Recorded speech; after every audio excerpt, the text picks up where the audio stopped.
Welcome to AP U.S. History. Chapter 1 primarily deals with the origin of the early inhabitants and the first contact from Europeans. By the 1800s, the Europeans had created a global economy. Certainly was an age of discovery.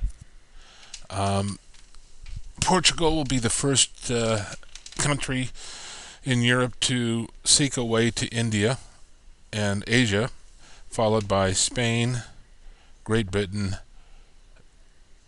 France, and the Netherlands. It certainly was an age of discovery. Unfortunately, when they do have contact with the Native Americans, many will die because of disease. The culture between the Europeans and Native America was quite different, and this is going to lead to a lot of different conflicts. Primarily, the Spanish were seeking to Christianize, use the Indians in forced labor, and seeking gold. The French sought to establish a trading partnership with the Native Americans and also intended to Christianize the native population. The English never really saw the native population more than a nuisance. Many felt that they were demon-possessed, and they sought to remove them from the land or push them west. They too were seeking gold. Never really utilized the Native Americans as a labor force. As far as settlements and Indian culture in America, when we look in North America, we're looking at primarily nomadic tribes. The first inhabitants of the Americas, it's said to have crossed the Bering Strait, Beringia, about 40,000 BC and E, and then by 8,000 BCE had made it to the tip of South America. Here shows some early migration, suggested patterns of people coming to the Americas primarily from Asia or the Polynesian Islands.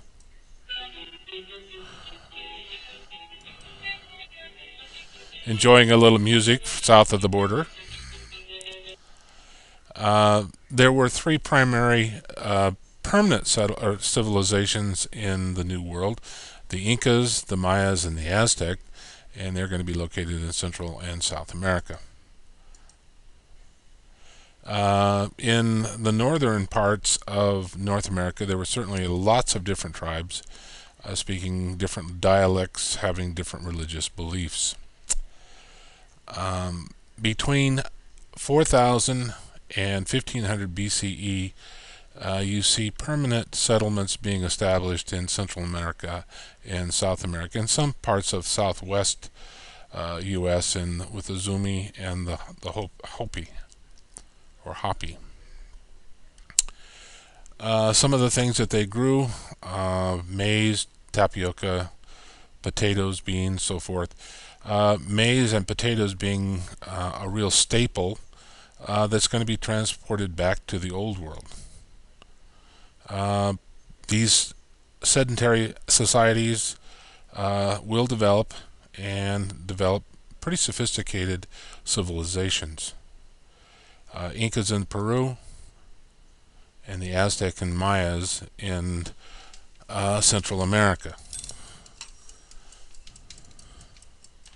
The Incas, we look at them, they're located in modern-day South America along the western coast.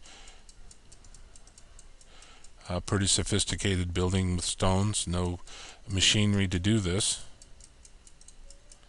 This is Machu Picchu, located in the Andes, a royal retreat for the Incas. The Incas used terrace farming. You can see this not only in the Americas, but you can also see this in Asia, and building on pieces of ground along the mountain slopes. They did have digging sticks, what would we call shovels. Certainly they had pottery and gold and silver. A lot of the pottery reflected animals, gods that they worshipped. Very sophisticated suspension bridge. Over 100 different varieties of potatoes. This was a typical Inca marketplace, different crops. Of course, this is modern day. Peanuts, potatoes, squash, all reflected in their pottery.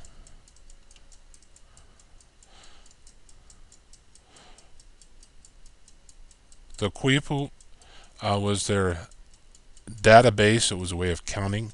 The Incas did not have a written language.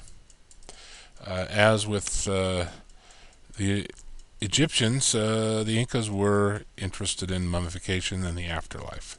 This is primarily done for the rulers.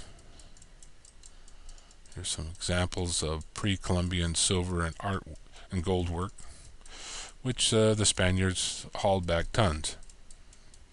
The Mayas don't know a lot about their civilization other than they were gone by the time the Europeans arrived. Chichen Itza in the Yucatan Peninsula, which is modern-day Mexico. I've been to the top of this particular pyramid, very steep, and they would offer sacrifices there.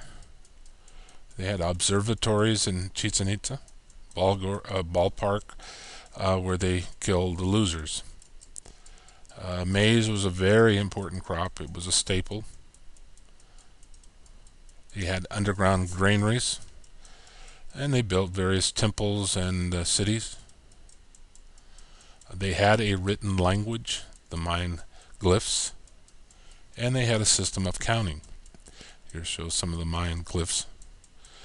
Cocoa was an important commodity. They did drink that particular beverage. Pakal was a god. Some suggest was a astronaut. Quetzalcoatl was the god of wisdom and learning. Then we switched to the Aztecs, who weren't a very friendly group to the rest of the people in the neighborhood, and they had a propensity for taking people and sacrificing their neighbors. Tenochtitlan was the capital city, built on a lake. This is near Mexico City. Cotec was the god who founded Tenochtitlan. Tenochtitlan, the Venice of America, built on the lake, and they irrigated crops and built their temple there.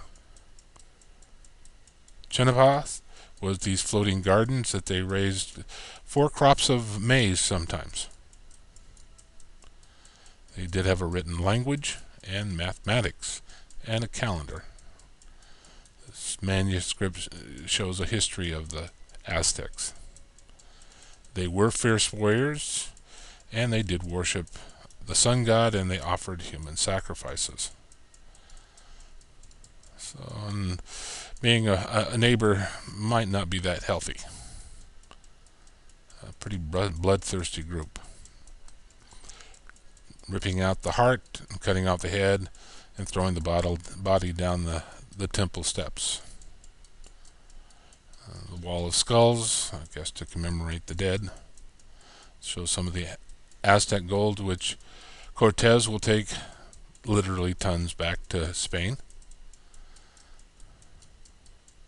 Now, switching to North American Indians, they were at times semi-sedentary in certain areas, but they were somewhat nomadic, scattered, living in small clans, tribes, limited agriculture, mostly gathering, did grow some maize. Women were the gatherers and the men were the hunters. And of course, North American Indians didn't take kindly to becoming farmers because they thought that it was women's work. Many of the societies were matriarchal. They traced their lineages through the mother's side. No individual land, religious difference. There were many between the Europeans, and this is going to cause conflict. Of course, the Bible suggesting that man gave Adam dominion over the plants of animals, and therefore he ruled. The Bible did not mention Native Americans, and so there was some speculation as to how they were going to be treated by the Europeans.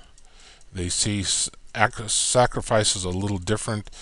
They see the human sacrifice and cannibalism as satanic worship by the Christians who come from the old world. In spiritual view, some of the tribes did believe, or most did believe, in a great spirit. A little bit different idea about communion. They actually thought the Christians were eating their God. And they did have a sense of an afterlife.